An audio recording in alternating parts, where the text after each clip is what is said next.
បរិស្វាស័ព្ទនិនេះនៅម៉ោងប្រហែលយើងធ្វើអីមួយនៅម៉ោងប្រហែលណាはい。យើងមើលវត្តជីវ៉ាម៉ាយាសា毎朝6 6 時に時に起きま起きすます。うん。ចេះពី起起きますទេきます。ចេះចេះក្រៅពីដេក ក្រៅពីគេសូវក្រៅពីដេកណាក្រៅពីគេ ហើយអញ្ចឹងពួកយើងម៉ាយាសាណានជីនី起きますかいつ6時。も5時半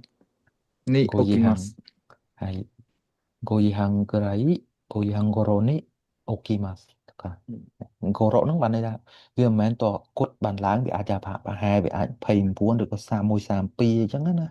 ឬはい。ក៏លើសនឹងតិចតួចទៅយើងថាគោរពអញ្ចឹងទៅប្រហែលជាតិចទៀតយើងនឹងរៀនដល់ហើយឥឡូវយើង